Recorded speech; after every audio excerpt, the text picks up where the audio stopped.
दुनिया में 7 वंडर्स हैं और उनमें से एक ताजमहल भी है। और ये जो ताजमहल है, क्या ये वही ताजमहल है जो शाहजहां ने बनाया था, या फिर ये तेजो महालया है जो कि एक हिंदू मंदिर हुआ करता था? हिस्ट्री के हिसाब से अगर देखा जाए, अगर जिस तरीके से हमने हिस्ट्री पढ़ी है स्कूल में वगैरह, जहाँ कर भी हिस्ट्री पढ़ी है, वहाँ तो सब जगह यही दिखाया गया है कि शाहजहाँ ने मुमताज़ के लिए ये मॉन्यूमेंट्स बनवाया था, ताजमहल जिसका नाम है। अब हिस्ट्री के अंदर तो यही पढ़ाया गया, अभी आगे क्या तथ्य है ज़रा देखते हैं हम लोग। मेरे पास कुछ फैक्ट्स हैं जिनको जानने के बाद आप ये डिसाइड कर पाओगे कि ये तेजो महालया था या फिर ये ताजमहल है जो कि शाहजहां ने बनाया था। So according to textbooks, बचपन से हमें ये पढ़ाया गया कि ये जो ताजमहल है उसको बनाया गया था शाहजहां के द्वारा अपनी बेगम मुमताज के लिए। मुमताज ने शाहजहां को कहा कि तुम एक ऐसी इमारत बनवाओ जो कि दुनिया में कहीं नहीं है और वो इस दुनिया की सबसे खूबसूरत इमारत होनी चाहिए। और फिर जब मुमताज की डेथ हो गई तब शाहजहां ने इसका कंस्ट्रक्शन शुरू करवाया। अगर आप किसी चीज़ को बना रहे हो जो कि वो इंसान देख ही नहीं पाएगा जिसके लिए आप वो बना रहे हो, तो फिर उसको बनाने का क्या फ़ायदा। खैर छोड़िए।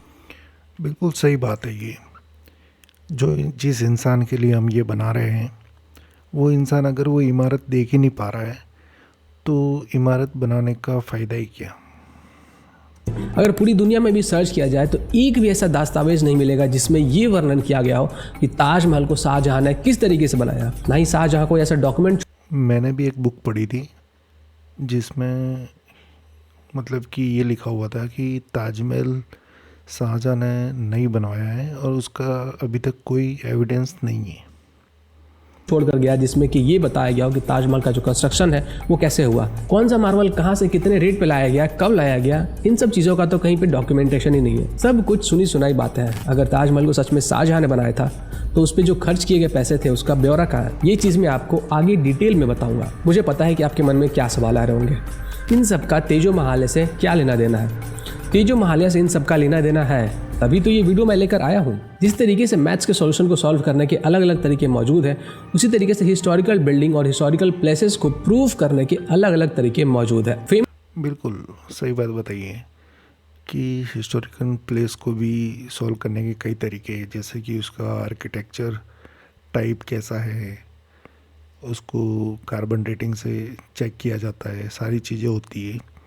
लेकिन विडम्बना यहाँ पर है कि आज दिन तक ताजमहल का मतलब कि बहुत गहराई से कभी किसी ने शोध नहीं की है, किसी ने फाउंड नहीं किया इसको। Famous French diamond merchant Tavernier जब इंडिया आए थे तो उन्होंने अपने बुक में कहा था कि जो ताजमहल है उसकी जो स्कैफोल्डिंग्स है, जिसको कि हिंदी में हम लोग मचान भी कहते हैं, उसको बनाने में जो खर्च हुआ था वो टोटल ताजमहल के बनाने के खर्च से ही ज़्यादा है। बट ये कैसे हो सकता है? ताजमहल ये तो इलॉजिकल बात है पूरी की पूरी कि जितना ताजमहल बनाने का जो खर्चा है उतना एक दरवाजे के ऊपर एंग्रेविंग करने का खर्चा आ जाएगा। ये तो पूरी इलॉजिकल बात है। ताजमहल के एक छोटे से हिस्से का खर्च पूरे ताजमहल को बनाने के खर्च से ज़्यादा कैसे हो सकता है? ये तो तभी हो सकता है जब ताजमहल पहले से बना हुआ हो और बाद में उसमें कुछ मॉडिफिकेशन किया गया हो, और वो भी भारी मात्रा में, जिससे ये साबित होता है कि शाहजहां ने ताजमहल के ऊपर जो कुरान की आयतें लिखवाई थी, जिनको कार्व करवाया था, वो बाद में किया गया था ताकि वो एक इस्लामिक आर्किटेक्चर दिखे, इस्लामिक मॉन्यूमेंट दिखे। और ऐसा ही सेम काम ध्रुव स्तंभ यानी कि कुतुब मीनार में भी किया गया था। और ये चीज़ें तो कुतुब मीनार के पास जो बोर्ड लगा हुआ है उसमें भी लिखा हुआ है कि बिल्कुल ये एकदम सही बात है। कुतुब मीनार के बाहर तो बोर्ड लगा हुआ है कि ये जो ध्रुव स्तंभ है जिसको कुतुब मीनार कहते हैं, यहाँ पे जैन मंदिर और हिंदू मंदिर हुआ करते थे, जो इस्लामिक रूलर ने आके तोड़ के इसको कुतुब मीनार में बदल दिया गया है। कि एक हिंदू मंदिर को तोड़कर कुतुब मीनार बनाया गया था। कुतुब मीनार मैंने जनवरी 2021 में वीडियो बनाया था, लेकिन वो जो वीडियो है अभी यूट्यूब के ऊपर अवेलेबल नहीं है और उसका जो बैकअप है वो भी मेरे पास नहीं है, क्योंकि मेरे पीसी के ऊपर रैंसमवेयर अटैक हुआ था, जिसके कारण वो जो पूरा फाइल है बैकअप का वो इनक्रिप्ट हो चुका है। वैसे मैं ट्राई करूंगा कि वो जो वीडियो था उसको मैं वापस से बनाऊं और फिर से यूट्यूब के ऊपर अपलोड करूं। जब इतिहास के पन्नों को पलटा जाता है तो इतिहास में दबे कुछ ऐसे रहस्य बाहर आते हैं जिनके बारे में किसी ने कल्पना भी नहीं की होगी।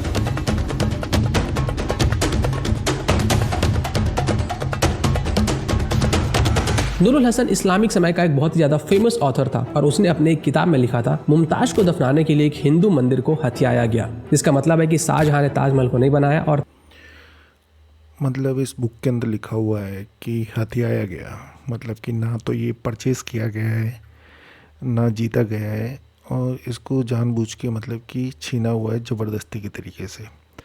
ये जो टेक्स्ट मिलते हैं इसके हिसाब से। ठीक है, आगे देखते हैं।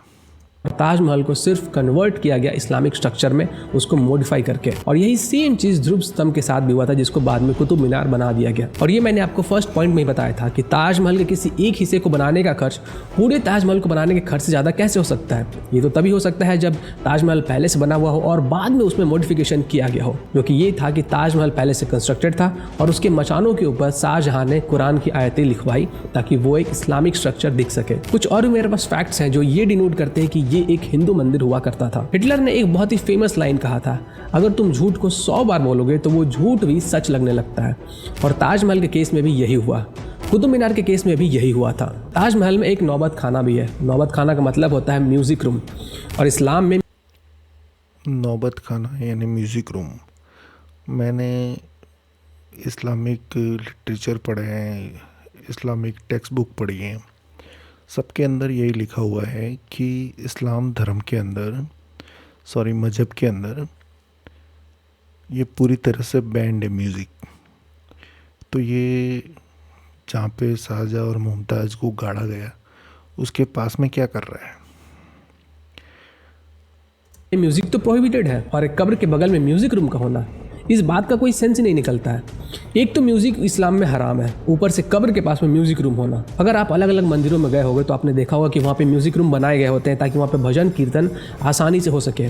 वहाँ का जो स्ट्रक्चर होता है वो बिल्कुल हिंदू लोगों के जो मंदिर हैं, हिंदू धर्म के जो मंदिर हैं, उसके अंदर इस तरीके से आर्किटेक्ट डिज़ाइन किया जाता था कि जो मंदिर का घंटा होता था या घंटी होती थी वो बजे तो चारों तरफ गूंजा जाए, इस तरीके से ही बना जाए। मैं भी ताजमहल घूम के आया, वहाँ पर ये टोटली इसी तरह का है। थोड़ी सी भी आवाज़ करते हैं तो वहाँ पे आवाज़ें गूंजती है। आवाज गूंजने वाला जैसा होता है। ये हमारे हर एक मंदिर में मिलता है। आप किसी भी एंसेंट हिंदू मंदिर में चले जाओ, वहाँ पे आपको ऐसे स्ट्रक्चर्स देखने को मिलेंगे जो कि सेम स्ट्रक्चर ताजमहल का भी है। आप किसी कब्र के बगल में म्यूजिक रूम क्यों बनाओगे? वो इंसान वहाँ पे संगीत सुनने नहीं गया है, वो इंसान वहाँ पे रेस्ट करने गया है। शाहजहां और मुमताज की जो कब्र है वो 4th फ्लोर पे है, जो कि इस्लाम के अंदर हराम है। बिल्कुल इस्लाम के अंदर ये चीज़ें हराम है, क्योंकि जो कब्र है वो ज़मीन से जुड़ी हुई रहनी चाहिए, ज़मीन के अंदर होनी चाहिए। और यहाँ पे 4th फ्लोर पे तो ये कोई सेंस नहीं बनता है। ये पूरा इस्लाम के अगेंस्ट जा रहा है और इस्लाम के नीति नियमों से पूरा उल्लंघन हो रहा है इसका। इस्लाम के अंदर जो कब्र बनाई जाती है वो ज़मीन के अंदर होती है, ना कि 4th फ्लोर के ऊपर। शाहजहां जो कि एक कट्टर इस्लामिक रूलर था, वो इतनी सारी गलतियां कैसे कर सकता है? पॉसिबल ही नहीं है। ये तो तभी हो सकता है जब पहले से बने बनाए हुए मॉन्यूमेंट के अंदर उनको दफनाया जाए। ताजमहल का जो मेन टॉम्ब है उसके ऊपर अगर आप लोग ध्यान से देखते हो तो वहाँ पे आपको कलश और नारियल का इसको लेके भी थोड़ी कंट्रोवर्सी है, लेकिन जो ऊपर ये चांद का निशान है इसका भी थोड़ा सा कुछ मीनिंग है। शायद शिव जी के सर पे चांद का सिंबॉलिक होना, और ये जो श्रीफल है, नारियल है, इसका भी कुछ ना कुछ मीनिंग है। आकार दिखेगा। अब ये जो नारियल और कलश का सिंबल है ये इस्लाम में कब से होने लगा? इस्लाम में तो चांद और स्टार का सिंबल होता है, तो ये नारियल और कलश कहाँ से आ गया? और वो भी टॉम्ब के टॉप पे। इस तरीके के जो आकार होते हैं वो तो हमारे हिंदू मंदिरों में हुआ करते हैं, तो फिर ये ताजमहल के ऊपर में क्या कर रहा है? ताजमहल की जो प्रेमिसेस है उसके कॉरिडोर्स को अगर चेक किया जाए तो वहाँ पे जो कॉरिडोर्स आपको बने हुए दिख रहा है ये वैदिक स्टाइल कॉरिडोर्स है, जो कि एंशेंट हिंदू टेम्पल्स में हुआ करते हैं। अगर ताजमहल के एंट्रेंस को सही से चेक किया जाए तो वहाँ पे आपको लोटस का सिंबल मिलेगा। लोटस का जो सिंबल है उसके साथ साथ हर जगह पे आपको फ्लोरल डिजाइन देखने को मिलेंगे, और ये जो फ्लोरल डिजाइन है यहाँ पे आपको सर्प का आकार भी बना हुआ दिखेगा। अब ये तो हमारे शिव जी के टेम्पल में हुआ करता है, और ये सब तो इस्लाम के अंदर हराम है। एंट्रेंस पे लोटस का सिंबल होना, हर जगह पे फ्लोरल डिजाइन होना, सर्प का आकार होना, ये सब किसी के कब्र में कब से होने लगा? ये सब के सब एक एक चीज इस्लाम के अंदर हराम है, प्रोहिबिटेड है। फिर ये ताजमहल में कैसे उपलब्ध है? अगर ताजमहल के आप चक्कर लगाओगे तो हर तरफ आपको हाथी के आकार देखने को मिलेंगे। बिल्कुल, जब मैं भी वहाँ घूमने गया था तो ये चीज़ मैंने देखी थी वहाँ पे। थोड़ा सा मुझे लाइट हुआ था, लेकिन उस समय मैं इतना हिस्ट्री के अंदर मतलब कि घुसा हुआ नहीं था। जो कि गणेश जी की मूर्ति है। आपने भी देखा होगा कि हमारे जो हिंदू मंदिर होते हैं उनके एंट्रेंस पे गणेश जी का जो आकार होता है वो बनाया जाता है। ताजमहल के अंदर और भी जो कार्विंग किए हुए हैं उसमें अगर ध्यान से देखा जाए तो वहाँ पे धतूरे का फूल दिखाई देता है जो कि ओम का। ये तो साफ साफ धतूरे का फूल ही है और इसमें ओम की एक चिन्ह भी दिखाई दे रही है, तो इसमें तो कोई दोहराई है नहीं। अभी तक तो जो भी फैक्ट बताए हैं वो सारे के सारे सही हैं। आकार बनाता है। धतूरे का जो फूल होता है वो तो शिव जी के ऊपर चढ़ाया जाता है, शिव जी के मंदिर में होता है। तो फिर ये एक कब्र में क्या कर रहा है? और ये ओम तो हिंदुइज्म का सिंबल है, तो ये इस्लाम में कब से कार्व किया जाने लगा? इस्लामिक मॉन्यूमेंट्स में ये कब से कार्व किया जाने लगा? और वो भी कट्टर इस्लामिक रूलर शाहजहां के बीवी के मकबरे के एंट्रेंस पे। ऐसा कैसे पॉसिबल है? और आयरनी तो तब हो जाती है जब इन सब चीज़ों को जस्टिफाई भी किया जाता है।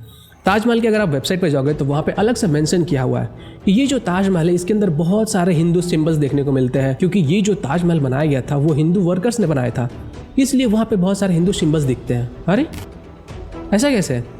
इसका मतलब ये तो पूरी लॉजिकल बात है कि हिंदू वर्कर ने बनाया इसलिए हिंदू सिंबल्स दिखेंगे।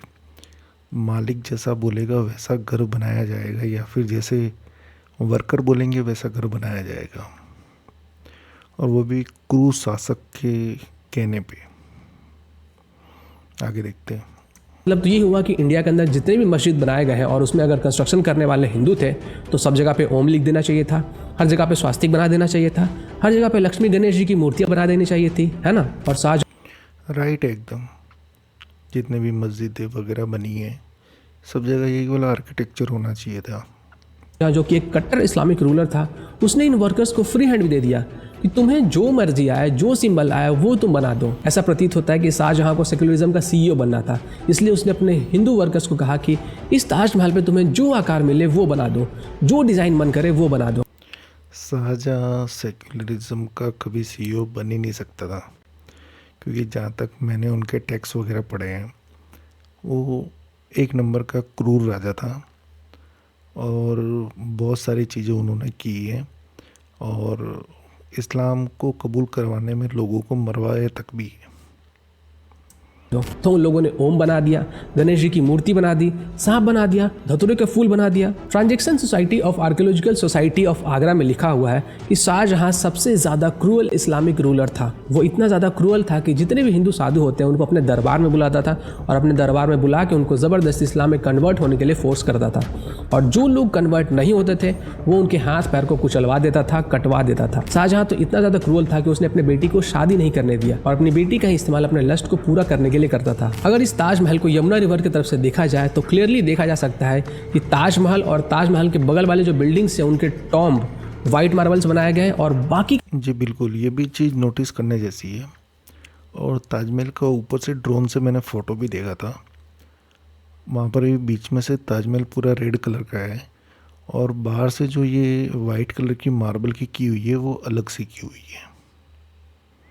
का जो पूरा स्ट्रक्चर है वो रेड सैंडस्टोन से बनाया गया है। देखने से ही ऐसा पता चलता है कि ये जो पूरा का पूरा ताजमहल का बिल्डिंग है इसको व्हाइट मार्बल से ट्राई किया गया मॉडिफाई करने का। ताजमहल के अगर नीचे वाले हिस्से को देखा जाए तो यहाँ पे आपको एक डोर दिखेगा और इस इस दरवाजे का कुछ मेन कारण भी था और इस दरवाजे को बाद में बंद भी कर दिया गया था, क्योंकि इसकी जब कार्बन डेटिंग निकाली गई थी तो जब शाहजहां ने इसको बनवाने का जो टाइम था उस टाइम से भी 200-300 साल पहले का टाइम दिखा रहा था। को बाद में आर्कियोलॉजिकल सर्वे ऑफ इंडिया ने बंद कर दिया था। वो क्यों किया था आपको पता है? क्योंकि 1974 में एक अमेरिकन आर्कियोलॉजिस्ट मार्वल मिन्स आए थे और वो जब इंडिया आए तो उन्होंने इसका एक फ़ोटो लिया और फोटो लेने के बाद उस दरवाजे का एक छोटा सा टुकड़ा लेके गए। उसकी जो कार्बन डेटिंग थी वो चेक किया गया। वो जो कार्बन डेटिंग था वो ताजमहल का जो बनाया गया था उससे भी पहले का था। अब ये तो कोई भी समझ सकता है कि उस दरवाजे का जो कार्बन डेटिंग है वो ताजमहल के बनने के कई सौ साल पहले का है, तो फिर ताजमहल को शाहजहां ने कैसे बनाया? अगर मैं ये कहूँ कि शाहजहां ने कभी एक्सेप्ट ही नहीं किया कि मैंने ताजमहल को बनाया था, तो क्या आप मेरा विश्वास करोगे? ये चीज़ मैं आपको आगे डिटेल में समझाता हूँ। आर्कियोलॉजिकल सर्वे ऑफ इंडिया ने इस गेट को कंक्रीट और ब्रिक से ढक दिया ताकि इसके बारे में और भी किसी को पता ना लग सके, और बाकी के जितने भी गेट थे उन सबको बंद कर दिया गया, सबको कंक्रीट और ब्रिक से ढक दिया गया। अगर ताजमहल का जो एरियल व्यू है वो निकाला जाए तो इसमें साफ पता चलता है कि जो ताजमहल है वो रेड सैंडस्टोन से बनाया गया था और बाद में इसको व्हाइट मार्बल से मॉडिफाई करने की कोशिश की गई है। आसपास के जो बिल्डिंग्स है उनको भी आप देख सकते हो, वो सब के सब रेड सैंडस्टोन से बने हैं और उनकी जो टॉम्ब है वो कहीं ना कहीं थोड़ी थोड़ी भूल रही है इन लोगों की कि ताजमहल को पूरी तरह से मॉडिफाई नहीं कर पाई है। जो भी स्ट्रक्चर था पहले वहाँ पे उसको अच्छी तरीके से मॉडिफाई नहीं कर सके ये लोग। व्हाइट मार्बल से बनाया गया ताकि ये सभी के सभी एक ही समय के बनाए हुए दिखे। ताजमहल के जो पिलर्स हैं उनके कुछ फोटोज इंटरनेट पे वायरल हुए थे। उन फोटोज में आप देख सकते हो कि ये अष्टकोण स्तंभ है, और ये जो अष्टकोण स्तंभ है ये हिंदू आर्किटेक्चर में होते हैं, ये हमारे जो मंदिर होते हैं उनमें होते हैं, और ये जो अष्टकोण स्तंभ है ये ताजमहल के बाकी के जो पार्ट है उनमें भी दिखाई पड़ता है। तो फिर ये एक इस्लामिक स्ट्रक्चर में कैसे पहुंच गया? ताजमहल के प्रेमिसेस में एक गौशाला भी है, कोई किसी मकबरे में गौशाला क्यों बनाएगा? गौशाला तो हमारे मंदिरों में हुआ करता है। बिल्कुल एकदम राइट बात है, गौशाला का मकबरे में क्या ज़रूरत है? सारे फैक्ट सही बता रहे हैं। ताजमहल का जो मैप है उसका एक ब्लूप्रिंट मैं आपको दिखाता हूँ। ताजमहल के इस मैप में आप देख सकते हो कि ये जो पूरा मैप है ये बनाया गया था मंदिर के लिए। इसका जो वास्तु है वो मंदिर के हिसाब से ही बनाया गया है, मंदिर के लिए ही परफेक्ट है। इसकी बिल्डिंग अष्टकोणीय है और 7 मंजिला है। 2 सेम दिखने वाले बिल्डिंग्स बनाए गए हैं जो कि 7 मंजिला है। अष्टकोणीय बिल्डिंग, 7 फ्लोर होना, ये सब रामायण की अयोध्या की याद दिलाता है।